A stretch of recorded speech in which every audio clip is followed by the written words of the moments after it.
Good morning, praise the Lord. आप सभी भाई बहनों को जय मसीह की। आइए फिर से आज के दिन की शुरुआत बाइबल के एक पवित्र वचन से करते हैं। आज का वचन है, आप देख सकते हैं, नीति वचन अध्याय 9 के पद संख्या 10 में लिखा है, यहोवा का भय मानना बुद्धि का मूल है।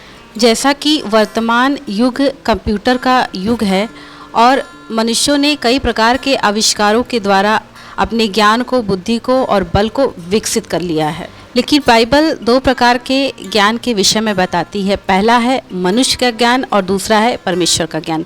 मनुष्य पुस्तकों को पढ़ने के द्वारा और अपने अनुभवों के द्वारा ज्ञान प्राप्त करता है, लेकिन जो परमेश्वर का ज्ञान है वो हमें ऊपर से मिलता है, यानी पवित्र आत्मा के द्वारा हमारे अंदर वो ज्ञान दिया जाता है। परमेश्वर का ज्ञान मानवीय सोच से बिल्कुल परे है। वचन याकूब अध्याय 3 के पद संख्या 17 में लिखा है कि जो ऊपर से आता है वह पवित्र है, मिलनसार है, कोमल है, दया और अच्छे फलों से लदा हुआ, पक्षपात और कपट रहित है। मनुष्य बुद्धि कैसे प्राप्त कर सकता है? यहोवा का, जैसा कि वचन में लिखा है कि यहोवा का भय मानना ही बुद्धि का मूल है।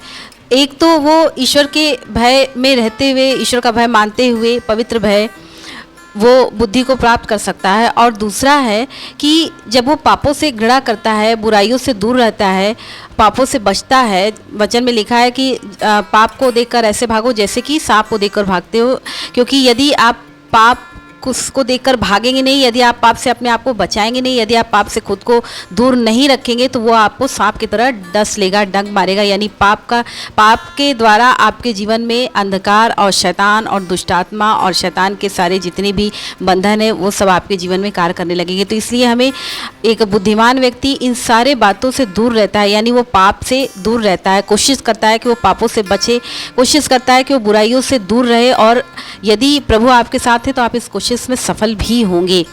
और दूसरा है कि हम जब परमेश्वर का भय मानते हैं, क्योंकि देखिए आज संसार में तमाम प्रकार की जो मूर्खताप्रद लोग कार्य कर रहे हैं, उसके पीछे सबसे मुख्य कारण है कि उनके अंदर ईश्वर के प्रति भय बिल्कुल ख़त्म हो चुका है। उन्हें ये नहीं पता होता है कि उनके द्वारा उठाया गया हर एक प्रकार का गलत कदम, उनके द्वारा किया गया हर एक पाप और बुरे कार्य का नतीजा आत्मिक मृत्यु है। क्योंकि वो लोग मूर्ख होते हैं जो निरंतर पाप पे पाप करते जाते हैं, वो अपने को भी मूर्ख बनाते हैं और दूसरों को भी मूर्ख समझते हैं। बुद्धिमान व्यक्ति हमेशा पाप करने से बचता है, क्योंकि उसे पाप का परिणाम पता होता है, और मूर्ख व्यक्ति हमेशा पाप में घिरा हुआ होता है।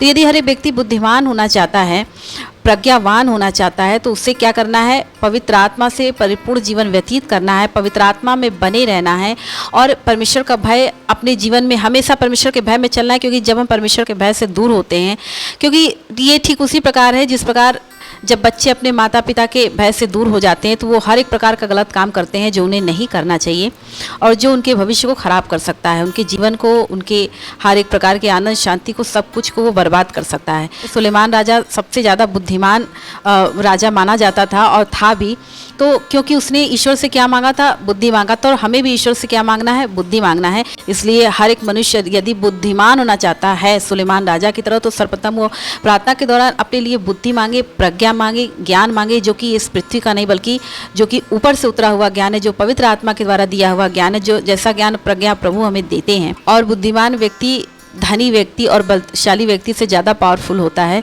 क्योंकि वचन में लिखा है कि बुद्धि की कमी से प्रजा नाश हो गई।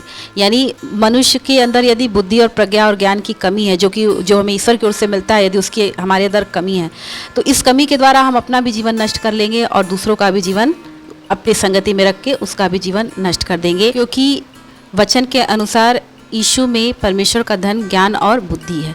आप सभी भाई बहनों को परमेश्वर, जिनके पास बुद्धि और ज्ञान की घटी है, परमेश्वर ने ज्ञान और बुद्धि प्रदान करे और साथ ही प्रभु आपको अपनी पवित्र आत्मा से परिपूर्ण करे। इन वचनों के द्वारा प्रभु आप सभी भाई बहनों को आशीष दे। सभी को जय मसीह की।